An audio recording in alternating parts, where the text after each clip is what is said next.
కాంగ్రెస్ ప్రభుత్వ హయాంలో అభివృద్ధి సంక్షేమ పథకాలు జోరుగా సాగుతున్నాయని తెలంగాణ జేసీసీ చైర్మన్ కొట్నాక తిరుపతి అన్నారు. మంచిర్యాల జిల్లా దండేపల్లి మండలం తాళ్లపేట, నాగసముద్రం, మాకులపేట గ్రామాల్లో కొక్రాల రఘుపతి రావు ట్రస్ట్ ఆధ్వర్యంలో మహిళలకు బతుకమ్మ చీరలను పంపిణీ చేశారు. ఈ సందర్భంగా మాట్లాడుతూ మంచిర్యాల ఎమ్మెల్యే కొక్రాల ప్రేమ్సాగర్ రావు తన తండ్రి స్మారకార్థం ట్రస్ట్ ఏర్పాటు చేసి గత కొన్నేళ్లుగా చీరల పంపిణీతో పాటు అనేక సేవా కార్యక్రమాలు చేయడం అభినందించదగిన విషయం అన్నారు. మంచిర్యాల నియోజకవర్గం కొడంగల్, మదిరలకు దీటుగా అభివృద్ధి పదంలో దూసుకుపోతుందని, విద్యా, వైద్య రంగాల్లో అనేక అభివృద్ధి పనులకు ఎమ్మెల్యే శ్రీకారం చుట్టారని కొనియాడారు. మంచిర్యాల జిల్లా శాసనసభ్యులు గౌరవ శ్రీ కొక్కిరాల ప్రేమ్సాగర్ రావు గారి తండ్రి గారైన కీర్తిశేషులు రఘుపతి రావు చారిటబుల్ ట్రస్ట్ ద్వారా మంచిర్యాల జిల్లాలో బతుకమ్మ చీరల పంపిణీ కార్యక్రమం ప్రారంభమైంది.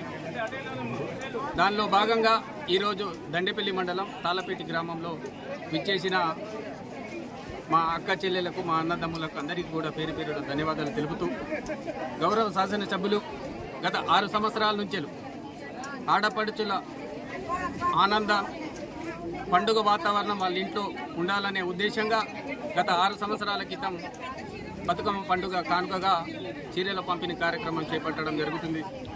ఆయనే అధికారం ఉన్నా లేకున్నా కూడా బడుగు బలహీన వర్గాలకు అందరికీ అండగా ఉంటూ ఈ కార్యక్రమం చేపడుతూ అనేక కార్యక్రమాలు పేదలకు అండగా ఉంటూ చేస్తున్న గౌరవ శాసనసభ్యులు గారికి, ఇక్కడ మంచిర్యాల జిల్లా ప్రజలందరూ కూడా అండగా ఉంటూ ఎల్లవేళ ఆయన అడుగుజాడలో నడుస్తూ అభివృద్ధి మార్గాన ప్రయాణించడానికి ఆయనకు సాయశక్తుల అన్ని విధాల ఆయుర ఆరోగ్యాలతో దేవుడు ప్రసాదించాలని ఇక్కడ ప్రజలందరూ కోరుకుంటున్నారు. అదేవిధంగా ఇక్కడ అభివృద్ధి విషయానికి చూస్తే తెలంగాణ రాష్ట్రంలోనే కాంగ్రెస్ ప్రభుత్వం కొలువుదీరిన తరుణంలో గౌరవ శ్రీ యనుమల రేవంత్ రెడ్డి గారు, సీఎం గారు, బట్టి విక్రమార్క గారు మరియు మంత్రివర్గం అందరితో కలిసి అత్యధిక నిధులు తెచ్చిన ఘనత కేవలం కొక్కిరాల ప్రేమ్సాగర్ రావు గారికి దక్కింది.